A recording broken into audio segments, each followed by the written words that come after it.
Good morning all of student. आज हम आप लोगों को जो है स्क्रू थ्रेड्स के बारे में बताएंगे। सबसे पहले समझेंगे कि स्क्रू थ्रेड होता क्या है। एक बार मैंने क्लास में बताया था, फिर आज बता दे रहे हैं। स्क्रू थ्रेड क्या होता है? देखिए, स्क्रू थ्रेड जो है, जब किसी भी बेलनाकार सतह मतलब कि ये मान लीजिए कोई कंपोनेंट्स है, सॉरी चल नहीं रहा, ये कोई कंपोनेंट्स है, ये इस तरीके से ये बेलनाकार सतह हो गया। बेलनाकार सतह पर जो है, बेलनाकार सतह पर हेलिक्स के रूप में काटा गया खांचा, हेलिक्स के रूप में काटा गया खांचा ही क्या कहलाता है? स्क्रू कहलाता है। क्या कहलाता है? स्क्रू कहलाता है। अब हेलिक्स एंगल हमने बताया था, ये जो है प्रत्येक हेलिक्स के बीच में जो है 30 यानी 30 डिग्री का कोण ये हेलिक्स में बनता है। अर्थात अब आप लोग समझ गए स्क्रू होता क्या है, स्क्रू थ्रेड्स क्या होता है। जब किसी भी बेलनाकार सतह पर जो हेलिक्स के रूप में काटा गया खांचा ही क्या कहलाता है? स्क्रू थ्रेड कहलाता है। स्क्रू थ्रेड हमारा दो प्रकार का होता है, एक तो एक्सटर्नल स्क्रू थ्रेड और दूसरा internal screw thread. External screw thread किसे कहते हैं? जब किसी भी कंपोनेंट्स, मान लीजिए कोई कंपोनेंट्स है या कोई ऑब्जेक्ट है या कोई मशीनी पार्ट है, जब किसी भी कंपोनेंट्स के जो है कंपोनेंट्स के सतह पर बाहर की तरफ थ्रेड कटा हो यानी चूड़ी कटी हो, उसे हम क्या कहते हैं? एक्सटर्नल स्क्रू थ्रेड यानी बाह्य स्क्रू चूड़ी कहते हैं। ठीक उसी प्रकार इसका एग्जाम्पल आप देखिए, जैसे स्टड हो गया, बोल्ट हो गया, स्क्रू हो गया, ये सभी क्या हैं? कंपोनेंट्स हैं, मशीनी पार्ट है। इनके ऊपर आप देखेंगे जो है कि बाहरी सतह पर जो है थ्रेड कटा रहता है। इंटरनल स्क्रू थ्रेड की बात करते हैं, जब किसी भी कंपोनेंट्स के अंदर की तरफ जो है चूड़ी कटी होती है तो उसे हम इंटरनल स्क्रू थ्रेड कहते हैं। जैसे फॉर एग्जांपल में लेते हैं नट, ये क्या है? नट या होल में बना हुआ थ्रेड जो है हमारा क्या कहलाता है? इंटरनल स्क्रू थ्रेड कहलाता है। ये तो हुआ जो है हमारा स्क्रू थ्रेड क्या होता है, स्क्रू थ्रेड कितने प्रकार का होता है, ये सारी चीज़ें इधर हमने डिराइव करके बता दिया। अब हम लोग समझेंगे कि इस स्क्रू थ्रेड से रिलेटेड कुछ इम्पोर्टेंट टर्म्स जो पूछे जाते हैं, बहुत ही इम्पोर्टेंट है, ये आप इम्पोर्टेंट लगा लीजिए, ये मोस्ट इम्पोर्टेंट है। Most important terms related to screw, इसका मतलब ये है स्क्रू थ्रेड से संबंधित कुछ प्रमुख शब्द या प्रमुख तत्व, जो भी आप कह लीजिए, प्रमुख शब्द ही है। जैसे यहाँ पर हमने जो है एक स्क्रू थ्रेड का पूरा फिगर ड्रा आउट किया है।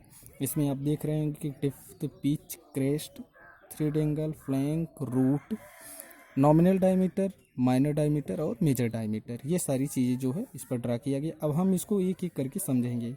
सबसे पहले यहाँ पर समझेंगे डेप्थ। जब जो है किसी भी, हमने थ्रेड के बारे में बता दिया कि किसी भी कंपोनेंट्स के आउटर में कटा हुआ थ्रेड है तो उसे एक्सटर्नल स्क्रू थ्रेड कहते हैं। जब किसी भी कंपोनेंट्स के इनर में कटा हुआ थ्रेड रहता है तो उसे हम क्या कहते हैं? इंटरनल स्क्रू थ्रेड कहते हैं। यहाँ पर देखिए, अब ये क्या है कि डेप्थ समझते हैं। डेप्थ समझने से पहले हम पिच समझते हैं, क्रेस्ट समझते हैं। क्रेस्ट देखिए क्या होता है, जब हमारा स्क्रू का जो बाहरी भाग होता है, ये टॉप लेवल वाला भाग होता है। आप लोग जो है चूड़ी जब कटती है तो आप देखेंगे ऊपर की तरफ ये कुछ पॉइंट निकला रहता है, तो वही जो है ऊपरी भाग को ही, चूड़ी के ऊपरी भाग को ही क्या कहते हैं? क्रेस्ट कहते हैं। अब समझते हैं पिच क्या होता है। पिच देखिए, जब जो है ये क्रेस्ट के दो पॉइंट के बीच की दूरी, यानी ये पॉइंट और ये पॉइंट, इन दोनों के बीच की दूरी जो कहलाती है पिच कहलाती है। या इस तरीके से कह सकते हैं कि दो स्क्रू के बीच की जो दूरी होता है वो क्या कहलाता है? हमारा पिच कहलाता है। जैसे आप देखिए, एक स्क्रू ये हो गया, एक स्क्रू ये हो गया, दो स्क्रू के जो टॉप पॉइंट हैं यानी बाहरी बिंदु है, उनके बीच की दूरी क्या कहलाती है? पिच कहलाती है। इसी प्रकार जो है डेप्थ क्या होता है? दो स्क्रू के बीच में, यहाँ पर दो स्क्रू के बीच में या जैसे यहाँ पर देखिए 2 स्क्रू के बीच में जो गहराई होता है वही हमारा थ्रेड का डेप्थ कहलाता है। थ्रेड एंगल समझते हैं। उसी प्रकार यहाँ पर देखिए आप कह सकते हैं कि 2 पिच बिंदुओं के बीच जो एंगल बनता है वो क्या कहलाता है? थ्रेड एंगल कहलाता है। हमने आपको समझाया है कि थ्रेड एंगल जो है अलग अलग जो है प्रकार का होता है। जैसे हमने समझाया था कि नकल का जो है थ्रेड एंगल अलग होता है, स्क्वायर का थ्रेड एंगल अलग होता है, ACME का थ्रेड अलग होता है। इस प्रकार से लगभग कई प्रकार के थ्रेड के बारे में बताया था और उन सभी का एंगल अलग अलग होता है। तो यहाँ पर समझने वाली बात ये है कि 2 थ्रेड के बीच जो बना हुआ एंगल होता है, जो कोण होता है, वही हमारा थ्रेड एंगल कहता है, थ्रेड एंगल कहलाता है। और थ्रेड एंगल जो है विभिन्न प्रकार के स्क्रूओं के अलग अलग होते हैं। ठीक है। अब यहाँ पर समझते हैं फ्लैंक। फ्लैंक क्या होता है कि थ्रेड का जो सतह होता है, जो स्लोप टाइप में होता है, ये आप देख रहे हैं, थ्रेड का जो स्लोप टाइप का जो सतह होता है वो हमारा फ्लैंक कहलाता है। फ्लैंक क्या करता है? थ्रेड को आगे बढ़ने के लिए जो है जगह पर्याप्त प्रदर्शित करता है। अब देखिए रूट क्या होता है? रूट मतलब जड़। जड़ का मतलब ये है थ्रेड का जो बाहरी बिंदु है वो तो पिच कहलाता है, या क्रेस्ट कहला, 2 क्रेस्ट के बीच की दूरी को पिच कहते हैं। अब रूट क्या होता है कि जो एक्सिस है, जो कंपोनेंट्स है, उसके एक्सिस का जो निचला वाला सिरा होता है, एक्सिस पर जो है जो थ्रेड एंगल या फिर फ्लैंक के जो निम्नतम बिंदु पर होता है वो हमारा रूट कहलाता है। यानी थ्रेड जहाँ से निर्माण किया जाता है, यानी थ्रेड जहाँ पर कटकर बना होता है वो हमारा क्या कहलाता है? रूट कहलाता है। नॉमिनल डायमीटर वह डायमीटर होता है जिस पर जो है कोई भी थ्रेड कटी हुई है, यहाँ पर देख रहे हैं।